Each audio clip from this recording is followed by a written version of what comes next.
Hello there, stream. Hi, stream. My name is clairelynnD, and we're gonna play Majora's Mask any percent. And it's gonna I'm be super fun. Zero, and I'm going to be helping Claire commentate today.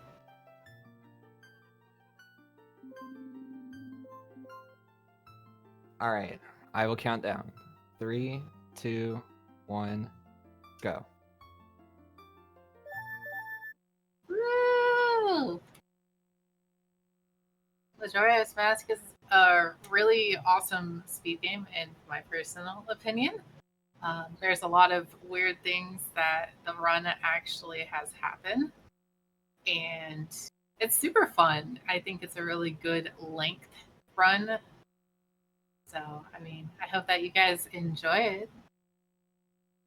Yeah, so this game has actually like changed so much, even in the past like week. So used to, this category was played on the Japanese version, but for a lot of reasons that we'll get into later, we actually play on English, which is super cool because now we get to read all the lore in the game, which is the most important part of a speedrun, as you all know. Ooh, all the lore. Fun fact, this specific route that I'm doing is only possible in English because of some specific glitches.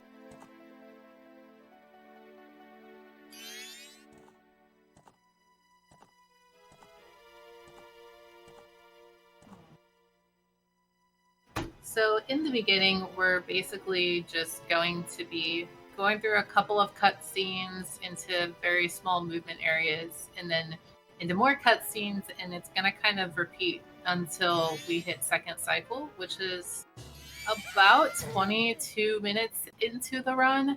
Once we get past first cycle, it really speeds up. And we're going to be doing some things in this first segment that'll set us up for the rest of the run. Yeah, so in first cycle, if you haven't played this game before, you get stuck as a Deku Scrub who can't really do anything except for like pretty much just run around Clock Town and run errands and basically just try and waste time as fast as possible. Only having Deku Scrub is pretty limiting. But after first cycle, we'll get to become human again, and then the game is going to be very not super fast paced for a very long time, and then pretty much as soon as we get bombs, it's really going to pick up in speed. Yeah, bombs make the whole game basically. Like, there's so many things we're going to be doing with bombs. We're going to be getting like ISG from them rather, and if you don't know what ISG means, it means infinite sword glitch. We'll go more into what that is later on as well. I don't really want to get into a lot of the actual technicalities right now since we're only going to be in first cycle.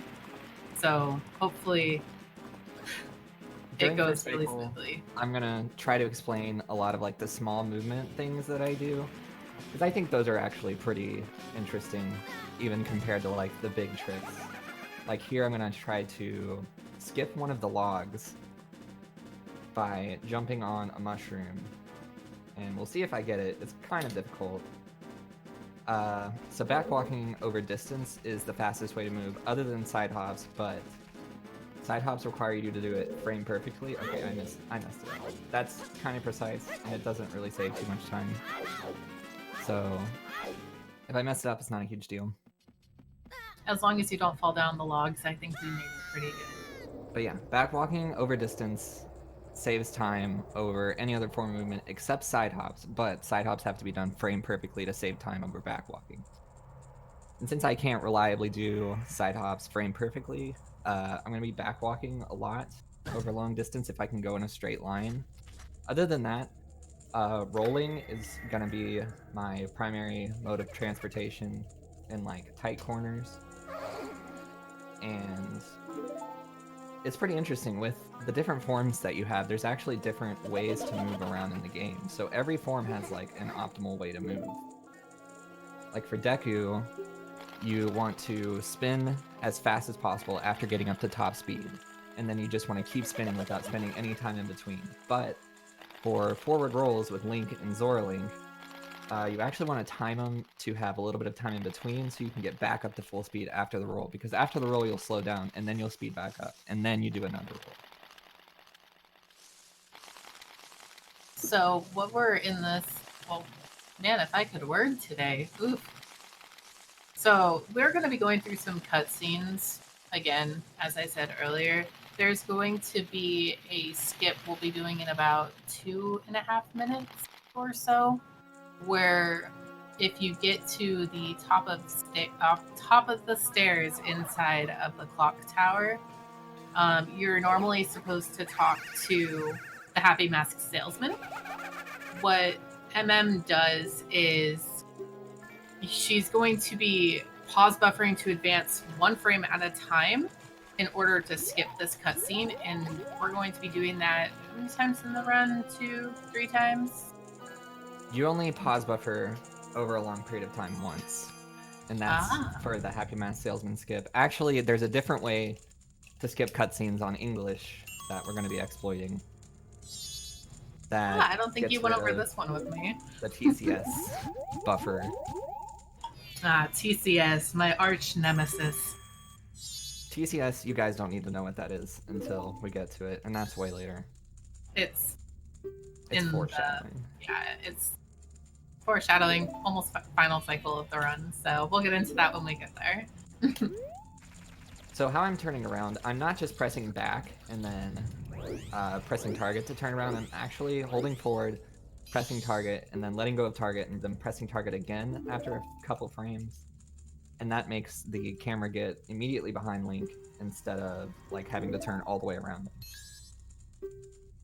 And they save you about half a second each time, if I'm correct. Well, not necessarily, but for me, close enough.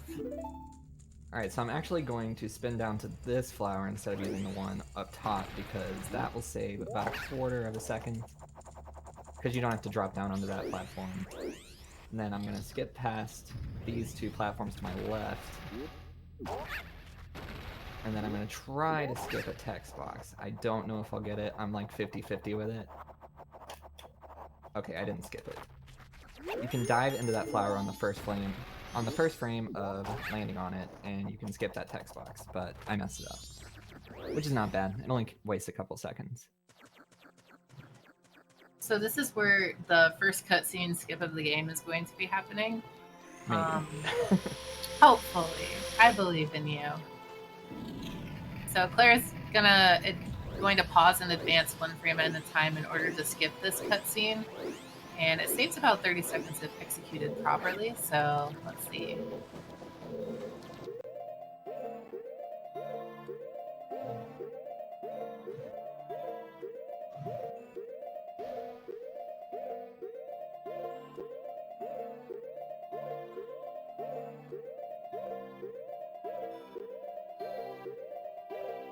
Alright, nice.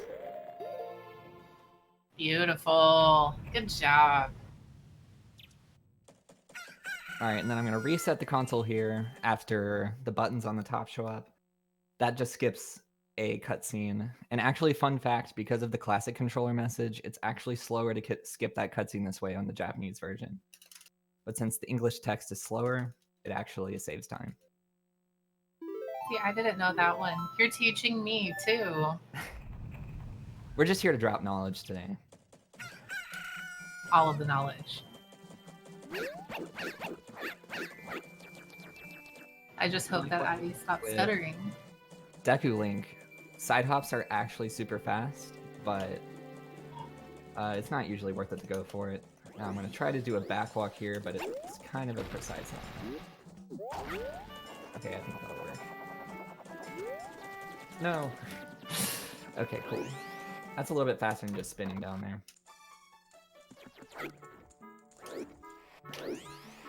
So what we're doing in this particular part is we're going to be talking to Grandma twice and choosing the bottom option. What that does is it speeds up time to 8 o'clock the next morning, both times. So if you saw down at the bottom it said second night, it's now going to say final. After this, we are going to be going to talk to the scarecrow that is inside of the not curiosity shop, the item shop. Is that what it is? Trading post. Thank you. The trading Oh post. no, I got owned. That dog. Yeah, that dog is actually very rude to Deku Link. The He dog actually doesn't like. reacts differently to every form. Yeah, with Deku Link, it doesn't like Deku Link. It will attack Deku Link. With Zora, it loves Zora Link. It will walk up to Zora Link and sit down. With Goron Link, it actually gets like really scared and like growls at you, and then I think runs away. Yeah, Goron is scared. Normal Link, he doesn't really care. And Yeah, then Zora Link, he loves. And then Deku Link, he'll attack. it's really cool how they incorporated that. So I don't like that dog though. That dog doesn't like me. I've hit it several times in the last couple of weeks that I've run this category, and I'm really upset about it. So yeah, the point of like the last 2 or 3 minutes was just to make it night 3 as fast as possible. We just want to waste time super fast. Because the clock tower won't open until midnight on the 3rd day, and Deku Link, believe it or not, cannot get in there by himself as of right now before it opens, so we're just gonna have to wait. But luckily this will give us enough time to get some rupees so we can buy some stuff later. Yeah, this will set us up for cycle 2. So what we're doing here, since we just slipped past the guard in East Clocktown, we're going to be collecting rupees in order to, like I said, basically continue the run in the second cycle of the game. We're hoping to collect at least 60 rupees. It's kind of the best count that you can get. I want that. Okay, that's gonna waste time. Hey, never know. You might not get another blue. Yeah, blues are very important. I want blues. So from these bushes you can get either 1 green rupee, 3 green rupees, or 1 blue rupee. And blue rupees are very valuable. I want as many of them as I can possibly get.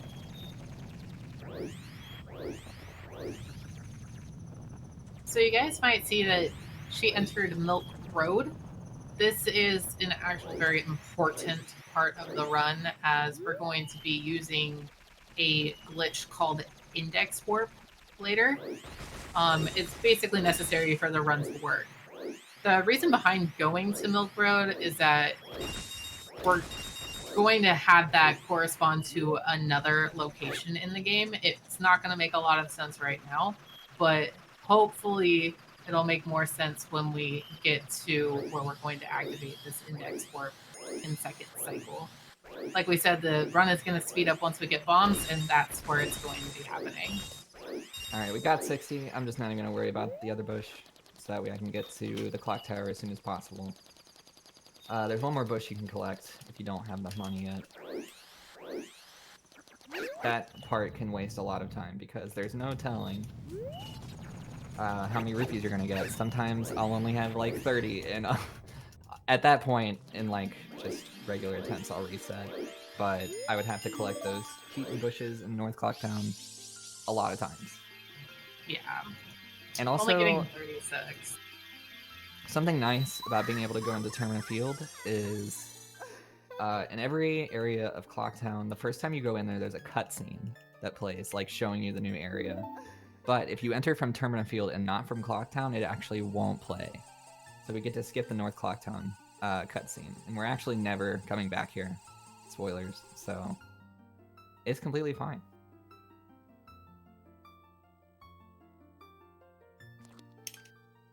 And so this is magic. A fun thing about magic is the only thing you actually need magic for in the whole game is to shoot a Deku bubble at Skull Kid to get the Ocarina of Time back. If you could get the Ocarina of Time back without that Deku bubble, you actually would never have to get magic. And a side effect of that is it actually acts as infinite magic for things like elemental arrows. So you can shoot infinite light arrows and never have to worry about your magic running out.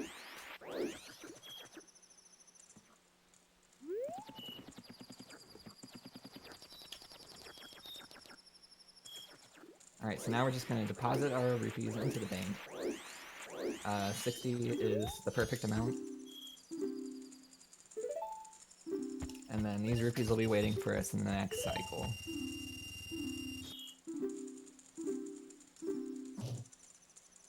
And now, it's almost midnight. We timed it out perfectly. I might not get on top of the clock tower before midnight, but if I do, that's great. If I don't, that doesn't really matter. Okay, perfect. That was like the frame that I grabbed the ledge. Okay, so that trick is called a gainer.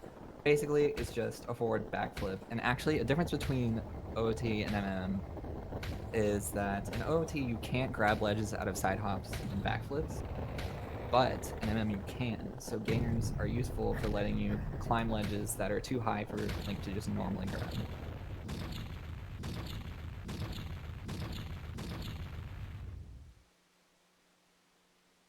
Oh no, it didn't work. I thought it did. It's okay, first try. You got it.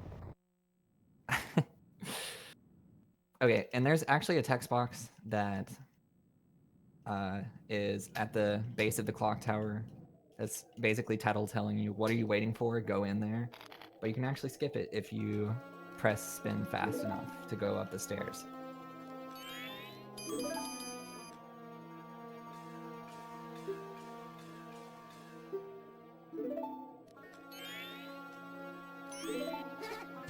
So I don't know if you guys know what Majora's one weakness is.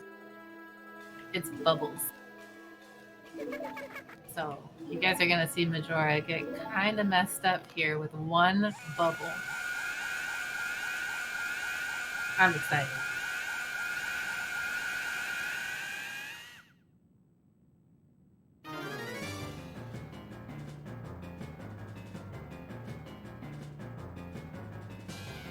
Nice. Like, stunned.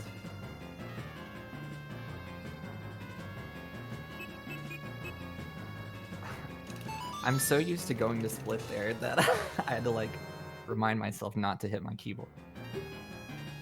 That's the worst.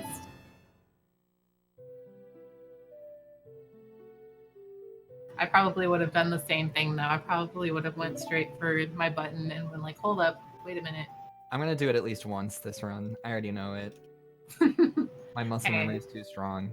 You should have had your timer going just in case. I feel like that would stress me out, honestly. That is true.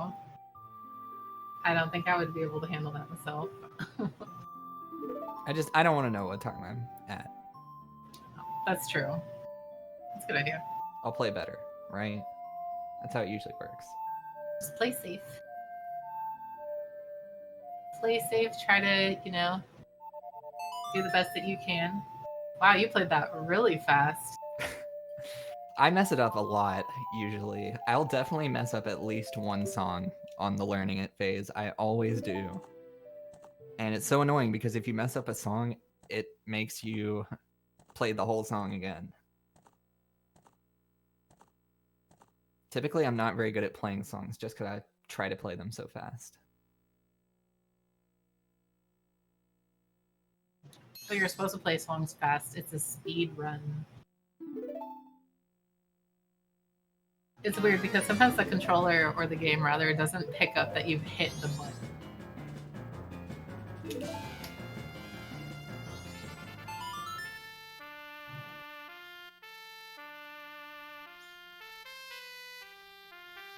Alright, and so I actually reset the console here for the exact same reason I reset the console earlier in the run. That skips a really long cutscene that happens the first time you play Song of Time. It's basically just showing you that everything's getting reset. But we don't need to know that. I already know that time gets reset. So we're just not even gonna watch that.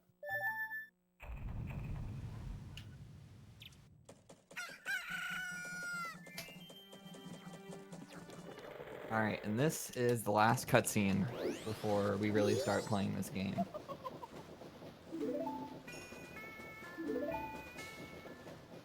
We'll see if I'm 2 for 2 on songs. Usually I mess up either Song of Time or this, so I guess we will see. Fingers crossed for you. I'm so worried. If I mess this up, I'll lose 2 minutes in the run. Oh no.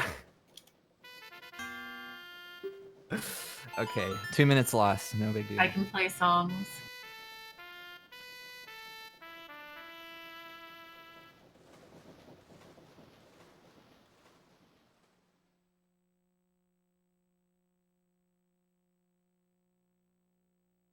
Alright, so now we just got more lore. Link's finally healed himself, and he's back to his former glory.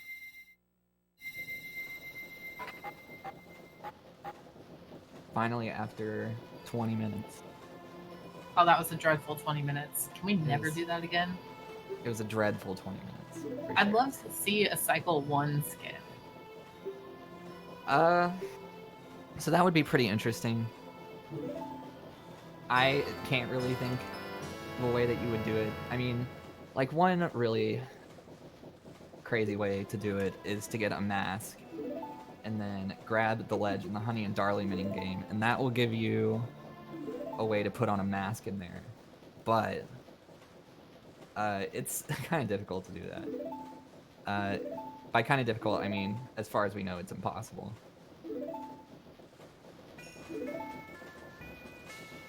But if you could get one mask, you could skip a lot of stuff. That's really all you need is one, yeah.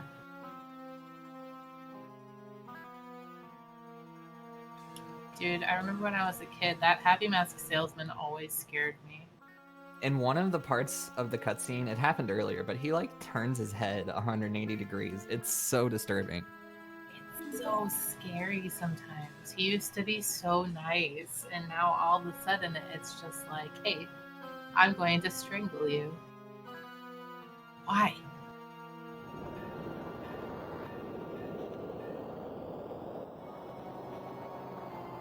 Of course, I played this game when I was about 10.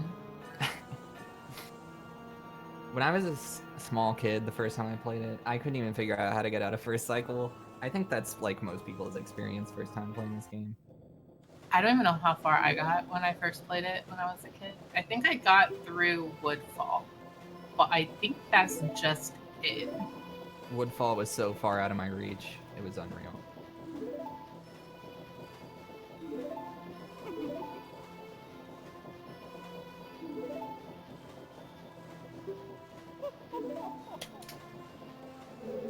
Alright, so we're going to be going and getting a chest here that has 100 rupees in it. We're going to be using those 100 rupees, well, 99, to get bombs and bomb juice, and we'll be using those to do something very special. And I brought it up earlier, but I'll explain it in a little bit to hopefully have everybody on the same page with it.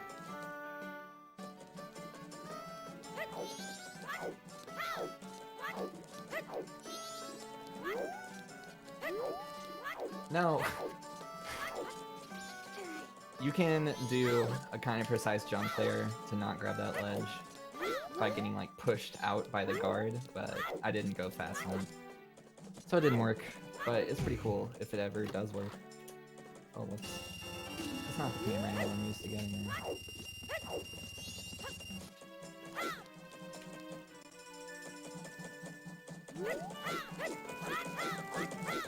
Oh no.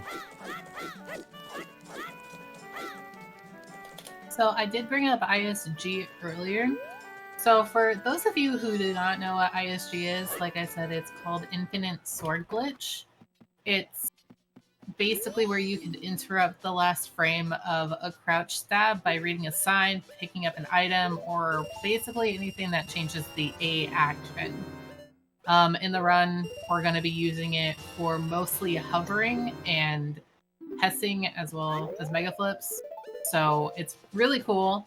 We're going to be using it right now in order to get what we call index warp. And what that is a glitch in the game where an owl statue in West Clocktown represents the South Clocktown owl, which you will see momentarily. There are two different scenes, and it has no soar point assigned to it because you shouldn't ever be able to get to it. And when you activate it and get the Song of Soaring, you can play the Song of Soaring on the map in the start screen. I mean, you can't play the Song of Soaring on the map, sorry. But if you play it, you can basically correspond a location prior to the song, and it will soar her somewhere else. It's a little difficult to explain, and I kind of messed it up, so I tried. Alright, so that trick was called a 2-for-1. You may have noticed I only had 69 rupees, and that's not 80 rupees, which is what 2 sets of bomb shoes cost. But the way buying things in this game works is as long as you have that amount of rupees on the screen, then it'll work, because it like rolls down. It's kind of like Earthbound's like HP thing.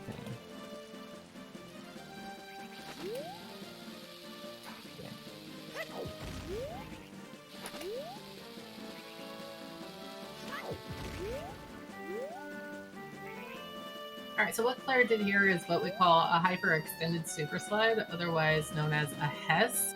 Oh, I wanted to get a hole in one.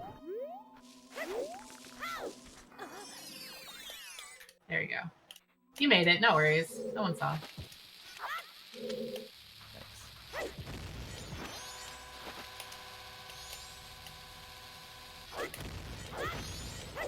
What? Alright, we'll just try that again. I think hovering on the Skulltula that last time really messed me up. You got this. Oh yeah, no worries.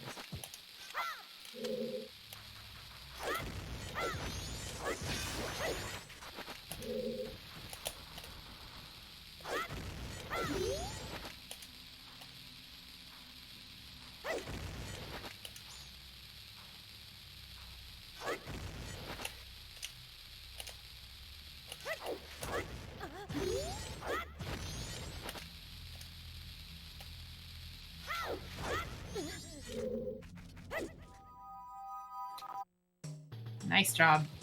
That was better than what I could do in a run. That's not gonna work. That's a shame. That was almost pretty decent.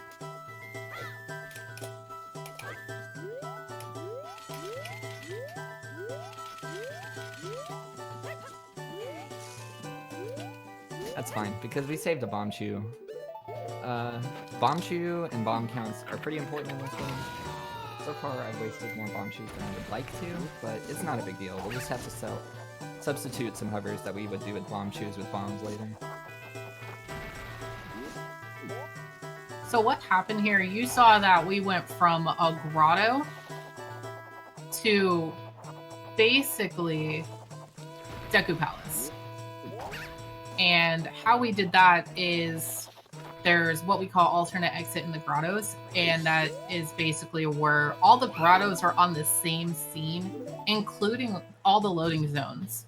So you can go from one to another, which allows for super fast overworld movement when you don't have Song of Soaring.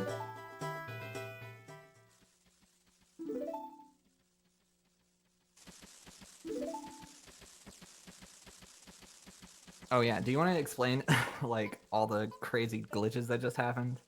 Like like hovering the and mega flips. Hovering. Okay, so what we did in that grotto was we got ISG off a bomb. As I said earlier, you can get ISG by basically interrupting the final stab frame and picking up something or reading a sign. So Claire ended up getting ISG off that first bomb and was able to hover with the bomb shoes. Basically, an explosion acts as somewhat of a floor, so the game still thinks that you're on the ground, even with ISG. You can get rid of ISG in a couple of ways, but I'm not going to go into that.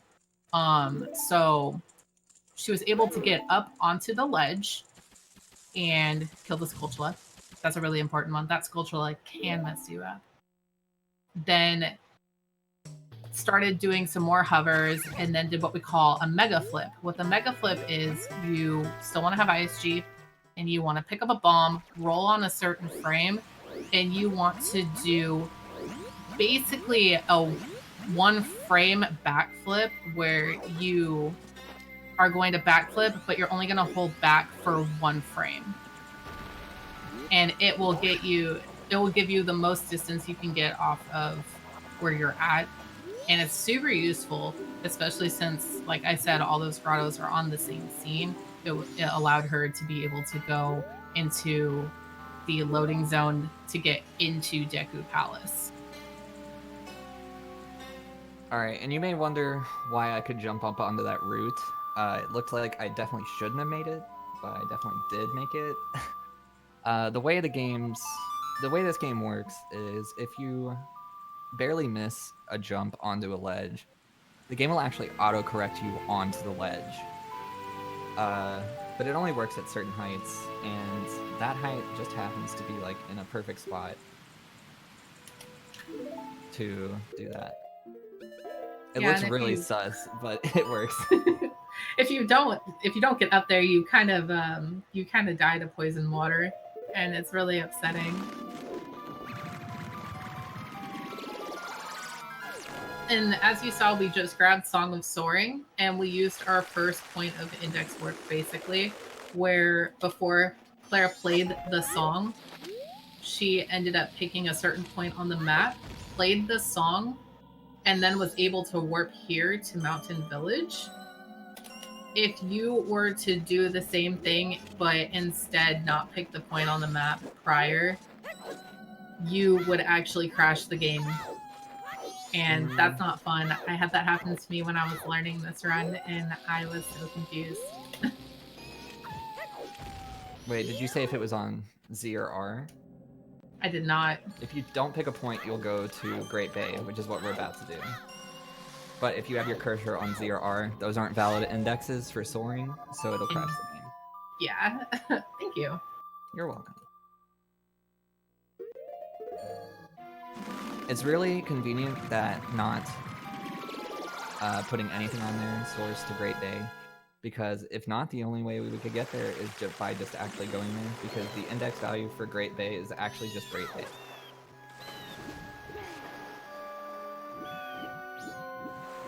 So that's pretty convenient that it's like the default one. Yeah, because we're going to be using that one a couple of times in the run. See, a difference with Majora's Mask in the Japanese version and the English version is this right here. With the Japanese version, you don't get the option to actually grab Mikau. You have to push him yourself and make sure you don't go past him, basically. And so usually there's a really long cutscene here with Mikau walking up the beach, but you can actually skip it by playing Song of Double Time and going to night. The way that this works only works on the English version. There is a way to do it on the Japanese version, but it's like really frame perfect, and I think it's only night to day. Nice. And I pulled out my sword there. So the cutscene gives you 1 frame to like do an action. So you can pull your sword out there if you're really cool like me. And now we have another cutscene. Unfortunately, we can't skip this one yet. I don't think that we'll be able to. Not likely. No, it's very unlikely since you do have to play the Song of Healing in order to get the mask from Mikau. But it's a very sad cutscene. If I knew how to play piano and had a piano, I would play the song with it. But unfortunately, I do not. I'm sorry. OMG. I'm not a god. I swear, I'm not. This is probably my favorite cutscene in the game, though. This is a really sad cutscene. It's very sad. I love Lulu, mask though. Cutscenes are pretty sad. Especially the Gibdo one. Unfortunately, we won't actually get to watch the Gibdo one, but it's pretty good. Take my word for it. Gibdo one is actually, one of my other favorites, too. There's a lot of really good cutscenes in this game. It is a shame that we skip most of them, though. I don't know if it's a shame, but... No, it's a shame. I like cutscenes. I do like the cutscenes. There should be a no cutscene skip category eventually. I think any percent glitchless or 100% glitchless watches most of them, if not all of them. Yeah. So if cutscenes are your thing, you should try out 100% glitchless. It's only 6 hours long. I would love to. I would love to put all of my time back into speedrunning. Unfortunately, I have to adult, and I don't want to adult. Rest in peace, Mikau. You will be missed. My favorite character in Majora's Mask.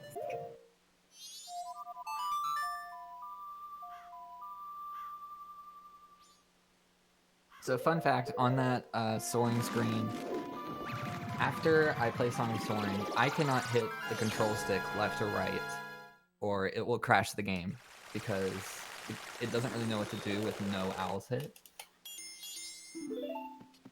So I take my right hand or left hand completely off the controller when I do that, because I really don't want to crash the game. There's a lot of very easy ways to crash the game that I'm going to do my best to avoid, but I mean, you never know. It could always happen. Basically, every single mega flip, every single has, every weird shot I do, there is a way that if I mess it up, I will crash the game.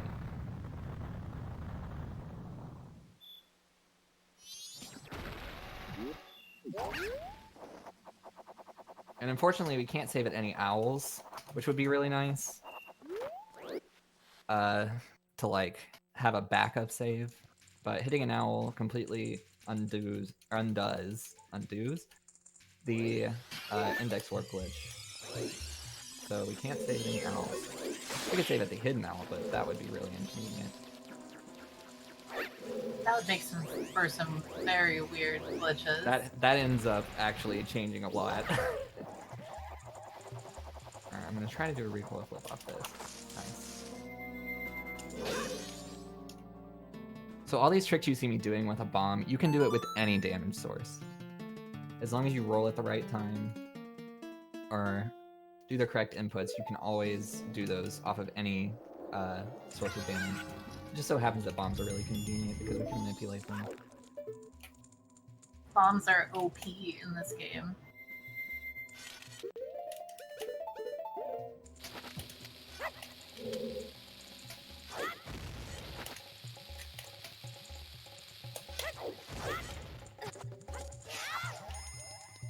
Nice. That was a really good mega flip there too. I'm still scared to pause buffer those myself. I mean, to not pause buffer. Pause buffering's for babies. I can't do it anymore. I can't do it and live with myself. Except for the weird shot. The one weird shot in this one, I will pause buffer it.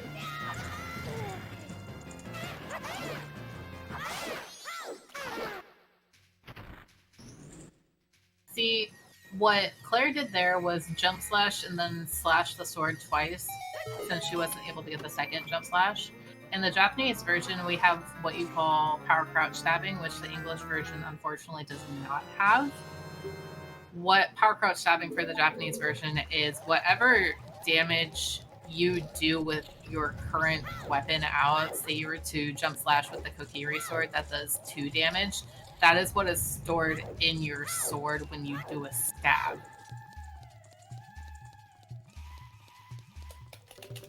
So, unfortunately, we don't get that in the English version, but...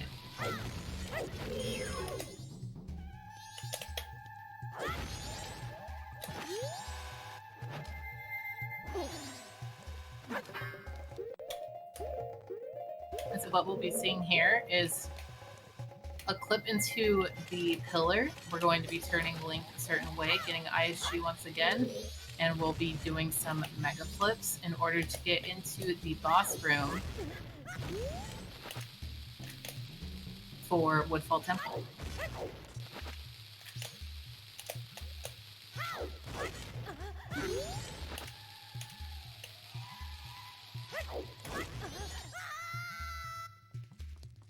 Very nice. Good job. That one's really scary. If you mess that up, you don't really get another chance. You have to go get the boss key, which would waste a lot of time.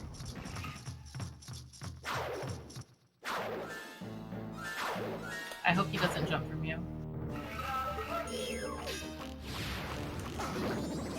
Wait, he's supposed to, right? I'm thinking of the Japanese version. We use power crouch stabbing for this one as well. So the way I manipulate that is I try to get him to jump with an arrow, and then he jumps like right on top of me, and then I just stun him with spin slashes over and over again. On the Japanese version of the game, you would just use power crouch stab. And you would have to time them and... It's super easy in the Japanese version. It's a little more complicated on English. It's not really that hard. But it does require some precise timing. Yeah, it's not super hard, but it's still a little less convenient. I haven't switched to English yet, but I really should try it one of these days. It's interesting if you've never played on English before. It actually feels so different. Just because of no power crouch stab. Mega flips are slightly different. Weird shots are pretty much impossible without buffering them. I mean, they're not impossible, but... I would still stab Majora 40 times. That's such a bad idea. Not if the remains aren't in your view. We'll get more into that later as well. But in order for the game to progress, we need to get the Ode to Order. It's a song that you get in the first dungeon you complete. So we've completed Woodfall. We're in this cutscene, and we're going to be getting this song. This song will allow us to basically get to the end of the game in the next couple cycles.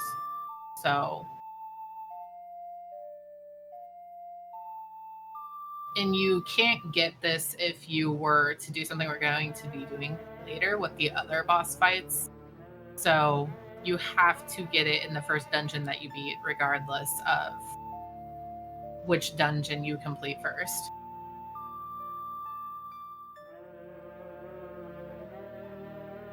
I got really worried there. My OBS stopped streaming for a second. Luckily, it solved itself. Everything's good. No worries. Everything's fine. Everything's We got this.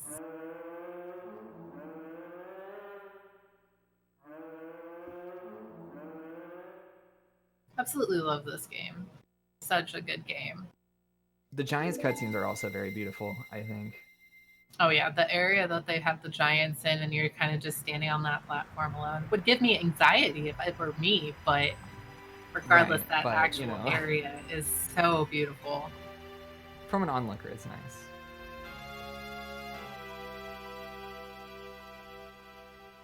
Okay, so after this next cutscene, so actually fun fact, I should say. In this game, if you don't complete Woodfall first, if you complete anything other than first, this cutscene that's playing right now will not play. It's only if you beat it first. But it just so happens to work out that beating Woodfall first is actually the fastest way to beat the game. I learned something new. I've been learning new stuff this entire time. My goal is to teach everyone something new.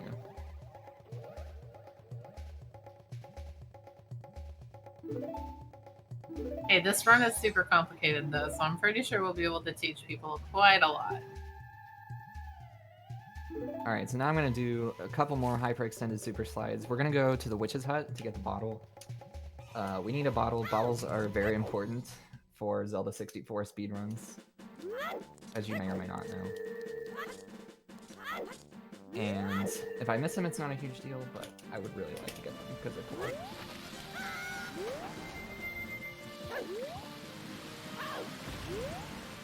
Ooh.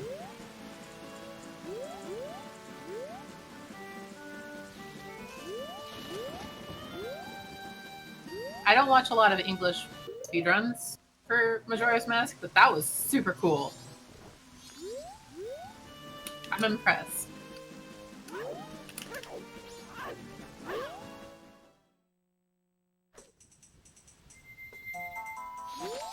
And as you see, we are in second day, so second day is going to have a different route in the Lost Woods compared to first day and third day, but second day turns out to be the quickest route.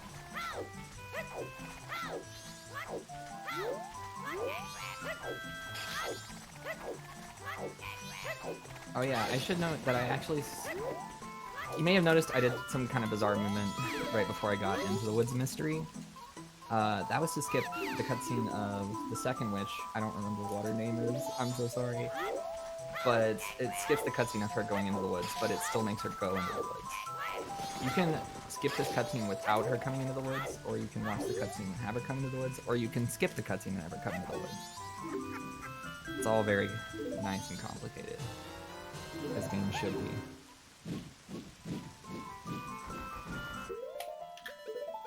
Alright, so now this is the whole reason we went to Milk Road at the very beginning of the run. So we can soar to the front of Snowhead. You got this. This is pretty much the defining trick of this route. It's very difficult. I'm probably not going to talk while I'm doing it. I think I'll be silent for this. So I think you got this. I believe in you. I probably won't get it first try.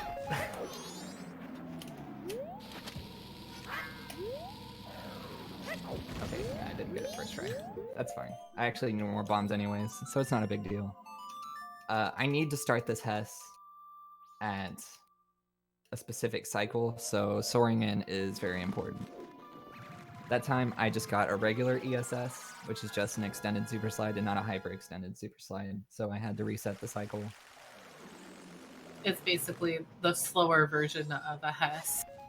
So she wants to get the max speed possible, which is what we call the hyper extended super slide. There you go.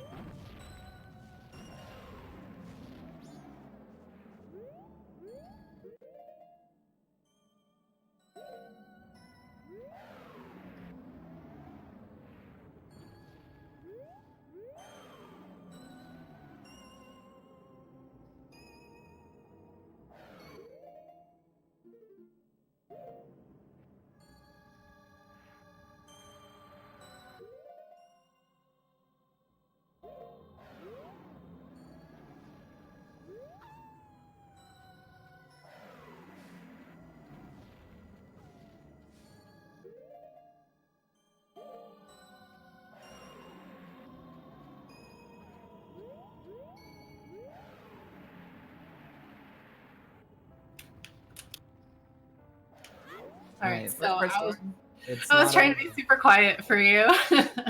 Honestly, it doesn't bother me if you talk. I just wasn't going to talk while I was doing that because it requires quite a bit of concentration. Yeah, this is probably the scariest part of this run. It's, again, what Claire said is a defining moment to make the run or not make the run. I'm just going to kill that snowball. I'm not going to take any chances. Nice. I would have done the same thing. Usually, if it's like a run for a PB, I'll try to like avoid it to save the bomb chew, but this is not the time for that. Safe strats. Alright, nice. Second try. Not bad. I didn't get stuck on top, which was really nice. That was getting stuck on top really makes it a lot more complicated. That was a really good lullaby skip. Like, considering you had to do it twice, I still think that was really good. Dang, I got hit by the Woodfall. There's a really cool strat you can do there to recoil flip off that icicle to save some time, but sometimes the Woodfall gets in the way.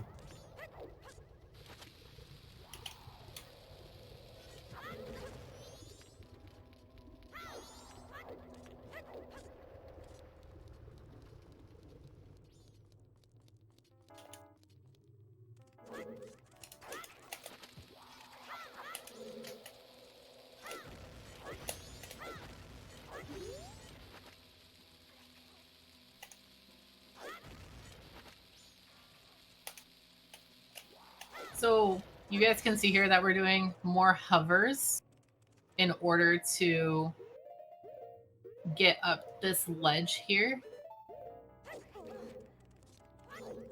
And that was a gainer? No, that was a twisted backflip. Close enough. No, it's two completely different. It basically serves the same purpose as a gainer, but it's pretty different. It requires 2 frame perfect inputs, so I just buffer it because I have to equip stick here anyways. I'm going to do a trick to allow me to use a stick after I've broken it. Usually you can only use a Deku stick once, but if you line it up just right, you can actually break it but keep it. And is there any special points to this? Yes, so you can use Deku stick, jump slash damage on Wizaro. So if we don't have power crouch stab, we need the Deku stick to do Deku stick damage. So that is just a way to keep it.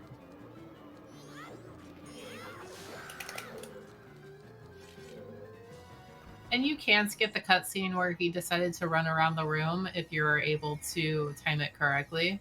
Right. It's a little more difficult with Deku Stick jump slashes than it would be with like ISG. ISG, all you have to do is literally stand there and he will get hit by it.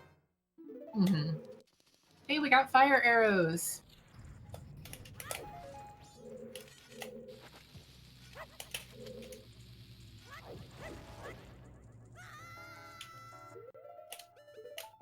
So what we're going to be doing here is we're going to be doing something called song storage.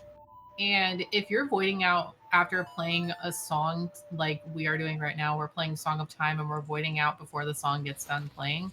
What that does is it stores it in the game's memory to where the next text box you get on your screen, it will ask you if you would like to go back into time. We're going to be doing that 3 times in this run, and we're going to be using it to our advantage.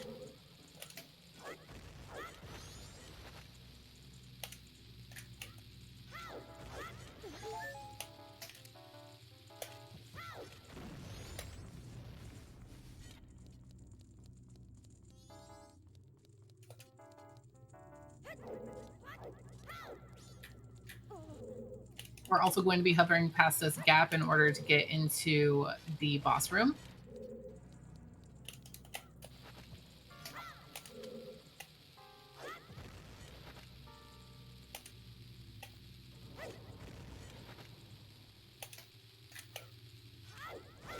I'm just gonna do safe strats since I only have 1 bomb and I don't want to get more.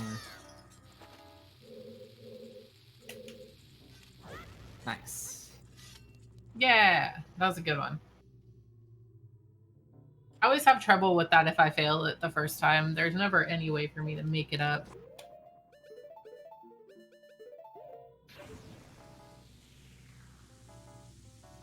Alright, here's the second boss. So the reason that we had to store Song of Time earlier, I don't know if you explained it. We actually can't play Song of Time after beating the boss, or the game simply won't let us. The game will, you can play it, but the game will say something around your notes echo far, but nothing, happens, basically. So we want to play it and pop up a text box before we kill the boss. So we can hit yes and then hit reset on our console in order to skip all the cutscenes that will play. Dang, that's fine.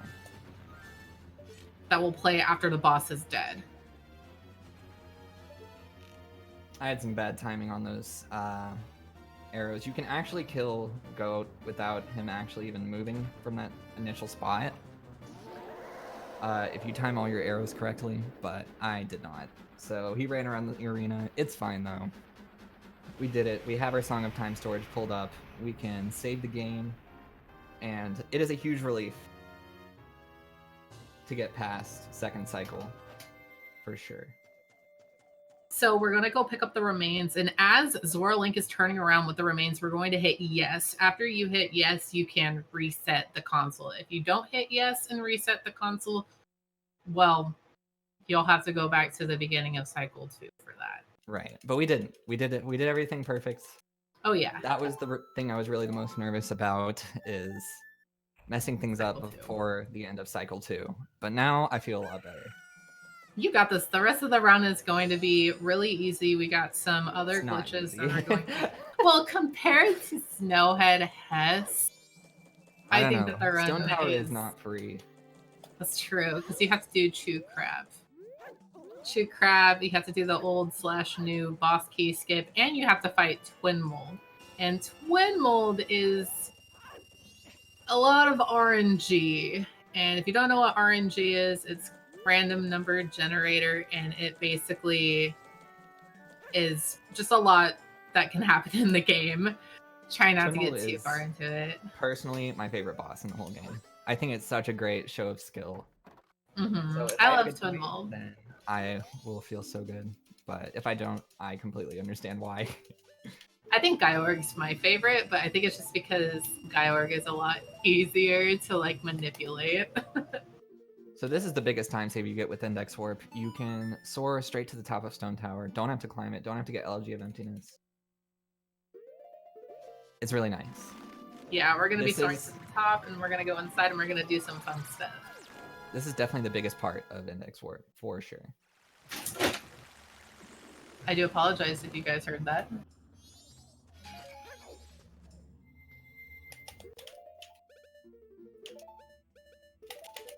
One of my cats decided to jump off my air conditioner.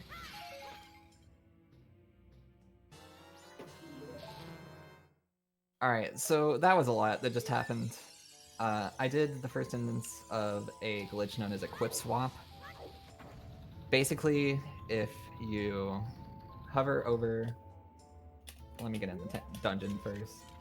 If you hover over an item, page turn, then page turn back, and equip on the first possible frame while pressing up right, up left, or down right, and you have an item that is to the farthest left or right, and on the very bottom or the very top, you can equip over it with the item you were hovering over. So I did that, and then I dropped 3 bombs. I dropped 3 bombs so that way I could not drop any more explosives. Another way you can do it is... Sorry, I gotta concentrate for a lot of stuff in this temple.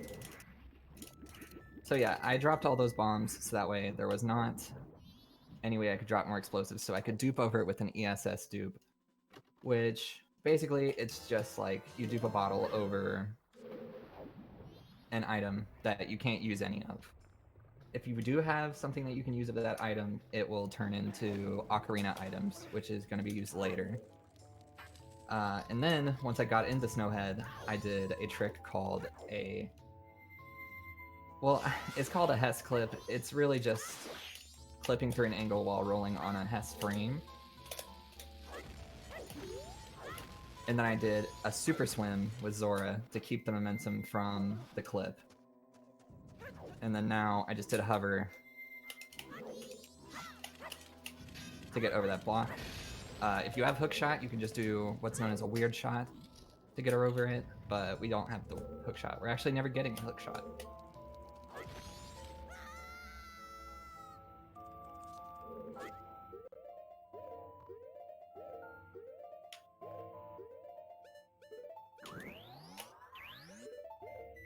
Alright, and then just another recoil. Some fancy movement with the updrafts in that room. Looks pretty cool. And here we have Garo Master. One of my absolute favorite mini bosses in the run.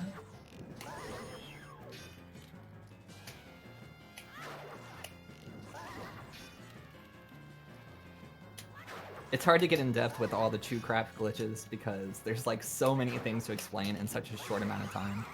Yeah, chew crap. Hopefully I did a good enough job. And then a funny thing about this cutscene is there's actually... If you leave that text box up, the last text box, the cutscene will still play. And so you can walk around with the text box open. It's pretty neat. You can only do it on the English version.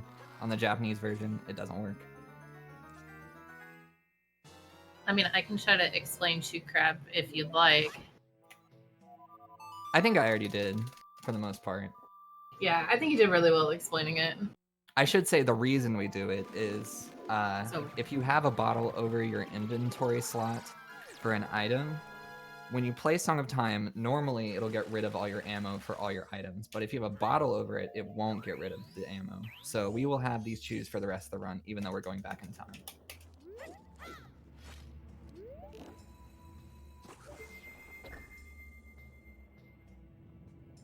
So what happened here was normally you're not supposed to be able to shoot anything through that block, but we were able to extend the light arrow out literally 1 frame in order to hit the switch to flip Stone Tower Temple into inverted Stone Tower Temple.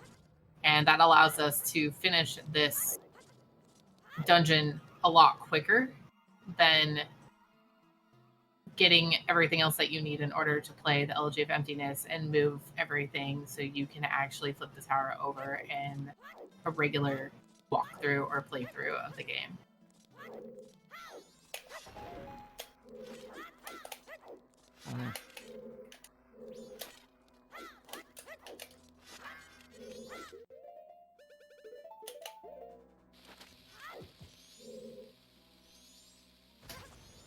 And here we're going to be doing the basically old new boss key skip of Stone Tower Temple.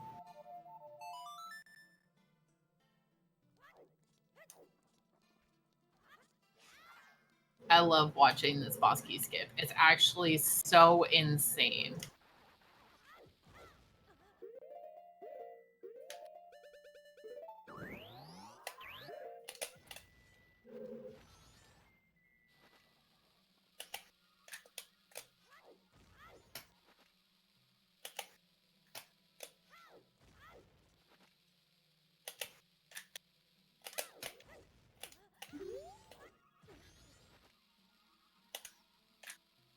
Come on.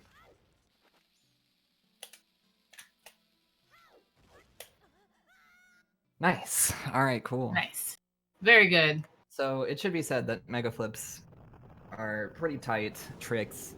I messed up quite a few of them there. That's why I got extra bombs earlier. But, you know, each bomb lost is only like 4 seconds, so it's not a big deal. As long as we get in there, it's fine. It's always better to have more bombs than less bombs, too. Because you can always make up your 2 hovers with bombs unless you're trying to unlock your camera, which you can't unlock your camera without anything to target to. And you can target choose. So with Twin Mold, this fight is pretty RNG, as I said earlier. It's kind of annoying because you have to really pay attention to where they're going and actually shoot your arrows off at the right time, because obviously they move around, and once you kill the blue side of Twin Mold, basically, red will get a lot quicker, so you have to time your arrow shots really, really well in order to make sure that you hit red. Whereas if you actually kill red first, blue gets a lot more aggressive against you, and it's really scary.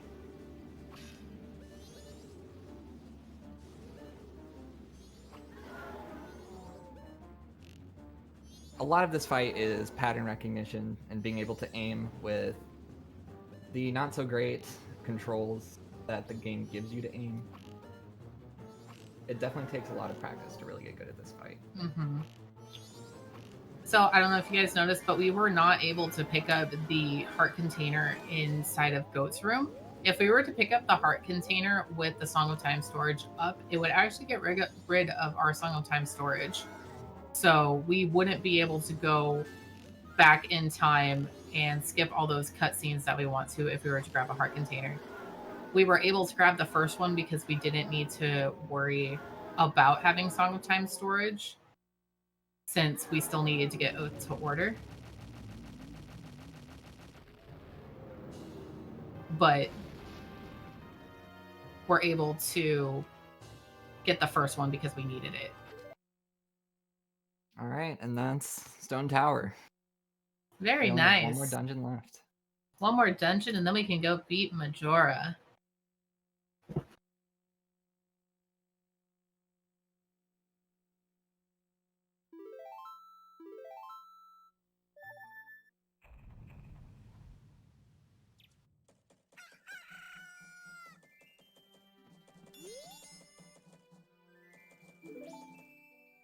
All right, and so you're about to notice that I only have 1 bottle. Well, I mean, technically I have 2 bottles. I have 1 bottle that's real and 1 bottle that is on my bomb shoes. But there are 7 eggs. I don't know how we're gonna get those fast. I don't know. I guess we're just gonna have to make a bunch of trips. All right, where are we going? Really, are we going to Pirates? We're going to Pinnacle Rock first. We'll think about our order as we go along. Okay, I guess that's all right. There's no way that we can, like, just have 1 egg, right? You have to have 7. Oh, play the ooh. New Wave Bossa Nova cutscene. How many bottles do you have? I only have 2. You only have 2, so we gotta okay. come back another couple of times. So, you can get through this maze without the Seahorse Guide. I do a way of doing it that's a little harder than just following the signs. And I messed it up there. It's bound to happen sometimes, but we got it through. We got through it that time. We don't need a guide. This is a speed run. Guides are slow. Alright, so we're gonna get this egg, and then we'll soar back to... But I thought you had 2 bottles. Well, you know, I don't really want to push myself. I think 1 bottle would be fine. 1 at a time. Okay. We can do 1 at a time. It's a little slow, but I think we can do it then. Alright, and that's the same thing that I said earlier with the ESS dupe. That is ESS Ocarina items. If you press a bottle and then press fins, a frame later, you will play Ocarina underwater.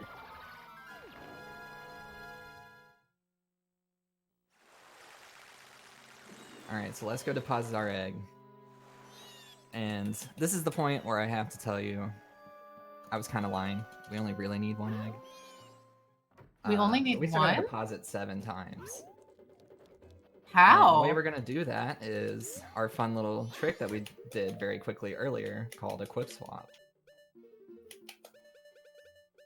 So that's 1. Oh, a Quip Swap. Forgot about this. Unfortunately, we won't have our light arrows anymore, which is kind of lame.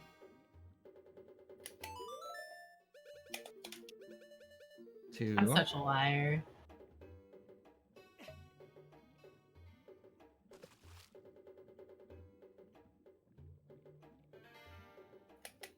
Counting is fun. 3.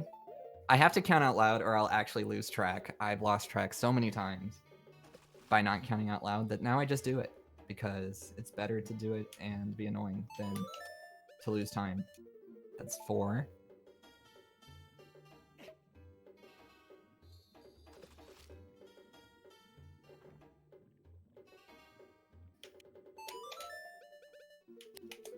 So, this trick is called a Quip Swap. We did it earlier as well, but we're, like Claire said, we're going to be using it to duplicate these eggs so we have 7 in order to get the New Wave Bossa Nova song. So... 6. And we only need to dupe 6. The 7th one, we can just use our real egg. We don't really need it anymore. Believe it or not, Zora eggs aren't really useful outside of putting them in this tank.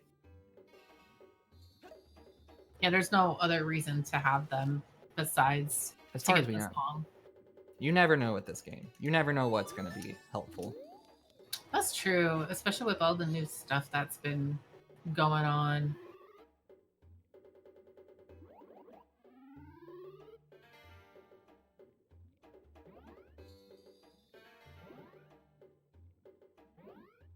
So this is another cutscene that we're going to be able to skip. The funny thing about getting the song is that you can actually... Wait 1 second. It's literally not possible to miss that.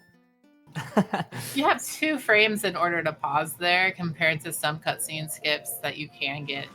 You only get 1 frame, which is one that's coming up. You can pull out the ocarina, hit pause, and because you pulled the ocarina out, you already got New Wave Bossa Nova, the song.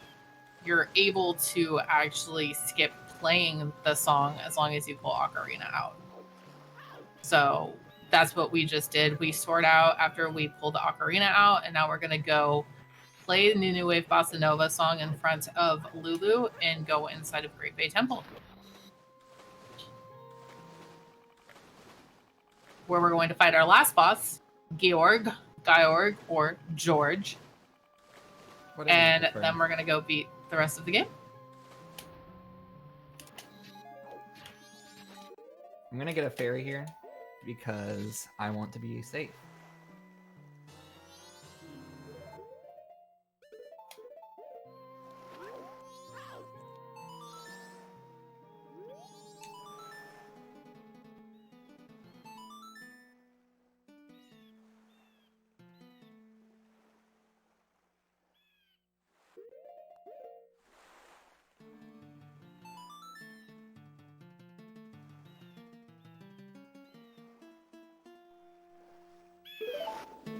All right, and we have successfully skipped that cutscene.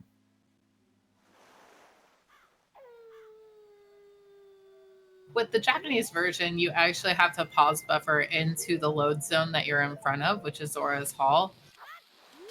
It's not difficult if you're able to get the pause, like Claire was able to. All right, and now we're gonna go to the last dungeon of the game. We have to go through the entire dungeon too, guys. Yes, this is the longest dungeon in the whole game. It can't really be matched, that's for sure. It's one of a kind. Definitely not. There's almost no way to get straight to the boss room.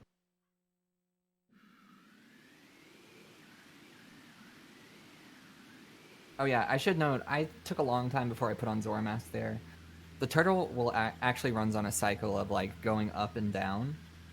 And I try to catch it at like its lowest point. And luckily, the cycle is consistent every time. So it's very easy to time when to put on Zora Mask and use the least amount of chews possible.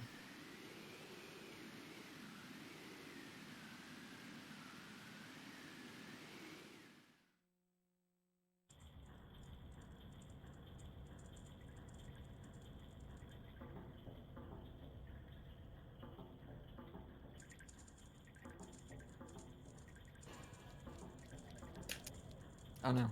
Okay.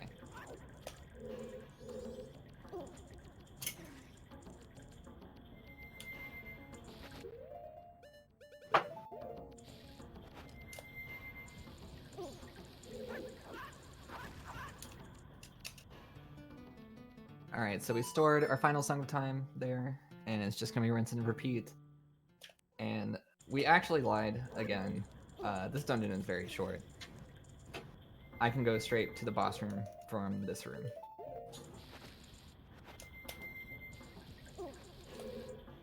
I do apologize. My headset died. I hope I didn't miss much. Oh no, I messed up the boss key skip. That boss key skip that I do is a little bit harder than one you may see other people do, but At least you're able to that get just more means- bombs here. Yeah. The nice thing about this dungeon is there's bombs right here in this room. Everything you need in this whole dungeon is right here in the room.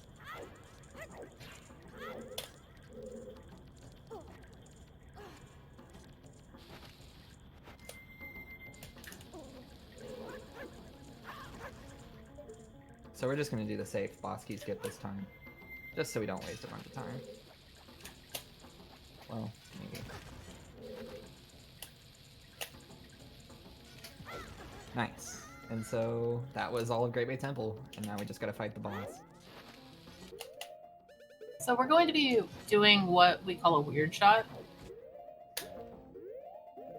This is where Link basically can go into the ground or forward, whichever way works. And you're able to basically do what Extended Bow does, but to a much more drastic extent.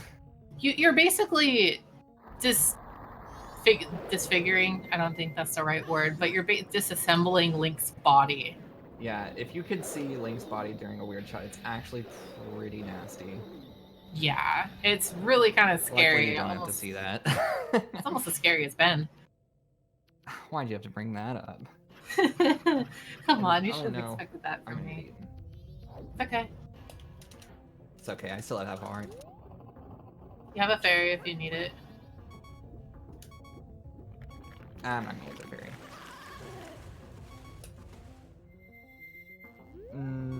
Okay, I'll use a fairy. Just to be safe. The funny thing is with having a fairy in a fake bottle, which we have, is that when Link actually loses all of his HP, it does not automatically revive you. You have to actually open the bottle and release the fairy in order to get your health back. The only way that you can revive yourself with a duped fairy... Well, let me kill this boss first, and then I'll explain.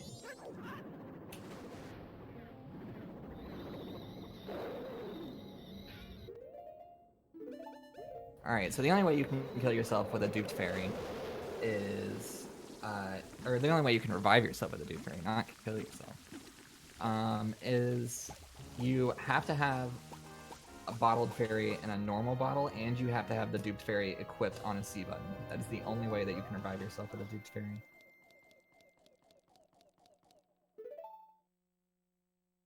But anyways, that was Great Bay Temple. It's super short. Unfortunately, I didn't get to do the fast kill on Georg. You can kill Georg even faster than that, believe it or not. But that's still pretty darn fast. And now all we have left is to go fight the final boss. And luckily, we don't have to wait until midnight on the third day this time. We can just hover right on in. Because we have these things called shoes.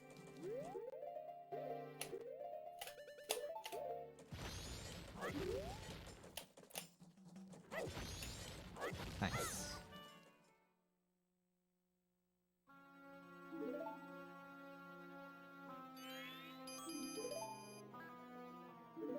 Now, this fight coming up is not easy.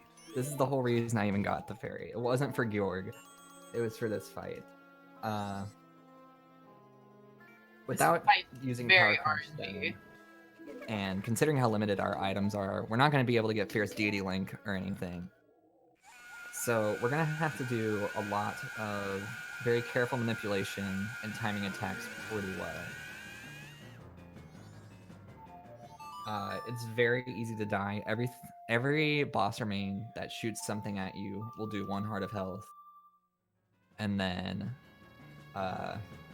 Majora's Wrath will do a half heart for most attacks. Majora's Mask, if I don't stunlock it correctly, can shoot a laser beam that will make Zora void out and start the whole fight over again. The Mask remains are very annoying in this fight because they're basically just flying around doing whatever, but we can sort of manipulate being able to get hit by them, because if we can keep them off screen, they won't shoot me. But if they get on screen, they definitely will. So basically our whole plan in this fight is just going to be basically keep Majora really close to a wall and try not to let it move around too much.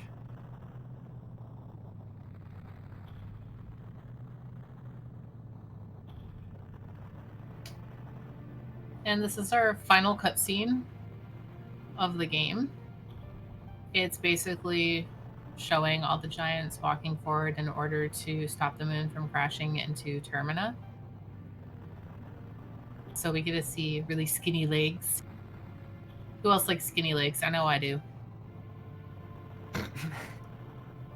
They got the longest legs. They go on for miles, literally. Look at them. How can you not like skinny legs?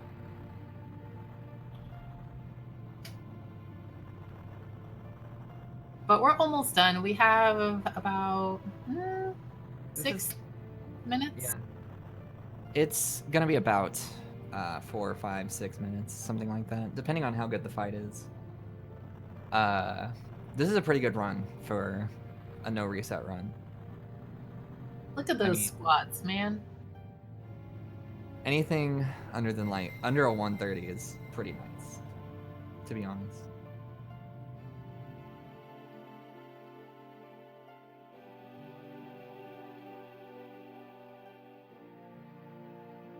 I'm a huge fan of them stopping the moon, but not actually like holding on to it.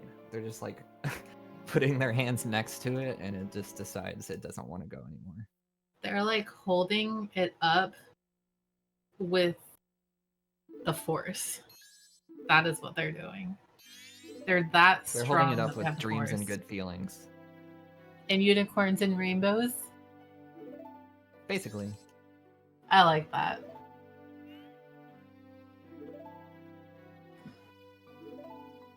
So Majora is really, really, really scary. Especially in English. You, again, don't have power crouch stabbing, so it's a longer fight than the Japanese version. However, I believe in Claire, and I think she will be able to stun lock. So What do you think, chat? Do you think I'm I'll have raising. to use a I'm fairy raising or my. not?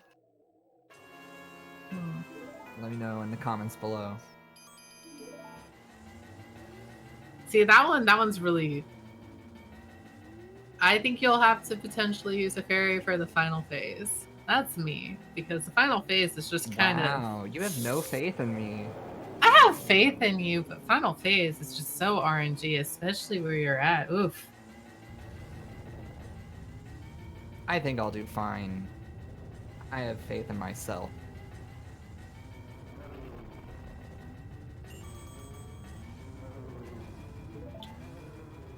I'm raising my hands in the air.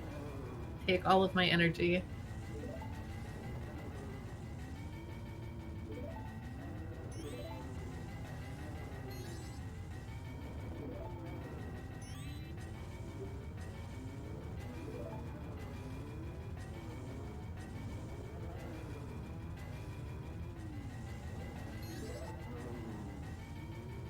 So which phase do you think is the hardest? I think Wrath is the hardest phase for sure. Mm-hmm. There's a lot of variables in Wrath, and it's not very easy to do.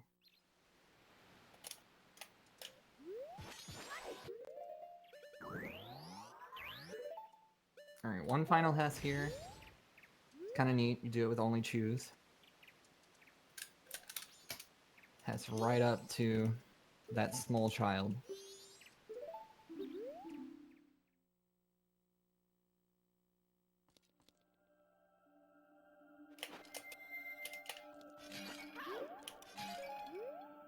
Alright, I'm going to waste a little bit of magic before the fight. I want to run out of magic after Majora's Mask, because you cannot shoot fire arrows very quickly, and I want to be able to shoot arrows very quickly once it becomes time for Incarnation.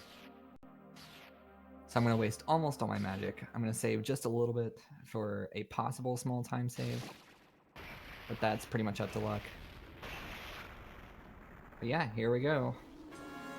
The final boss of the game.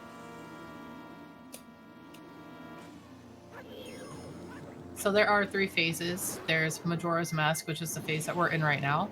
And then we're going to be going into Incarnation. Incarnation likes to dance and run around the map. And if we're lucky, it might potentially run into us when we have our shield up, unless you're not doing that strat. What? Oh, I wasn't listening. I'm sorry. It's okay, you're focusing. You said you're trying to run out of magic because shooting fire arrows it takes a lot more time to shoot them compared to regular arrows, right? Right. So you're trying to use up all your magic. So we're going to use all of our magic except for the very last part. For this right here, we're going to want Incarnation to run into us while we're putting up a Zora barrier.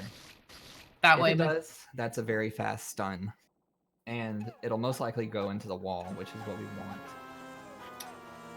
if Incarnation's in a wall, it's extremely easy to stun lock.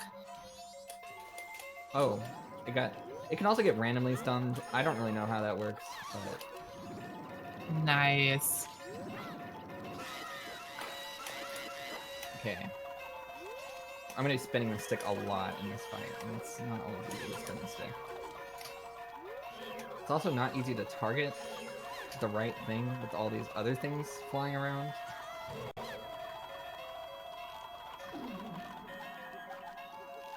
See, look, that's doing the moonwalk. Moonwalk in Majora.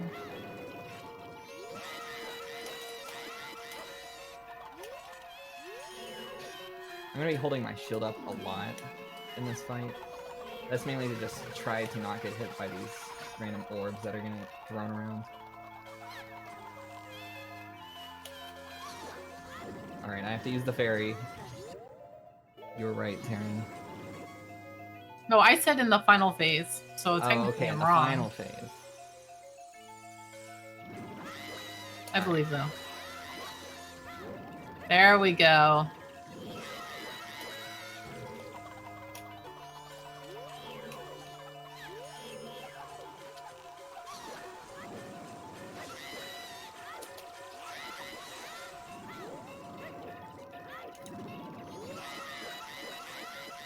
All right. One more phase to go. I'm going to shoot an arrow right when I spawn in to try to get it to jump towards a wall, and then we're going to be doing 20 jump slashes. And then if I can keep it stun locked, that's the end.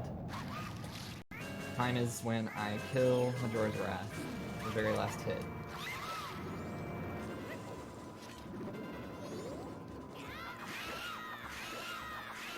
Okay.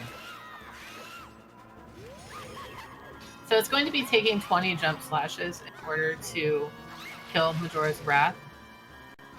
Because Majora's Wrath has 40 HP, and a jump slash with the Kokiri sword does 2 damage. So we're at 5, 6, 7, 8.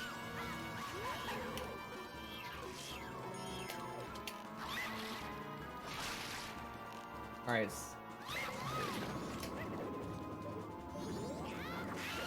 9, 10, 11, 12, 13, 14, 15, 16, 17. This is really what I did not want to happen. To get to the Beyblade form. Okay, I may not actually be there yet. 17. Got this. All right, 18, we did it. Time. 19. Time. That was actually that Wrath fight was kind of shaky, but we did it. It's fine. It wasn't a bad run though. Like there were little mishaps here and there, but otherwise you didn't die. You only had to use one fairy. That wasn't bad. That was not bad. That went about as well as I could have hoped for, to be honest. Mm-hmm.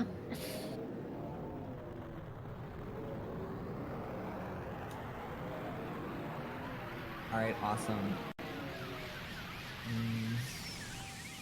So. Oh yeah, we're supposed to shout out the bid war for the Silent Hill 2 ending. You guys still can vote on that. You can vote on the new game any %, the dog ending, or the UFO ending. So make sure to vote for that. It's on the Frame Tell's Twitter. And also make sure to subscribe, because that is what supports this channel and what keeps it running. So yeah, that's pretty much it. Thank you guys for watching. Yeah, thank you guys. It was fun. Follow me on Twitch and on Twitter. It's clairelynnD on both. Follow Rose Curel on Twitter and Twitch, and Mixer. No, definitely follow Claire. Definitely. See you later. Thank you guys.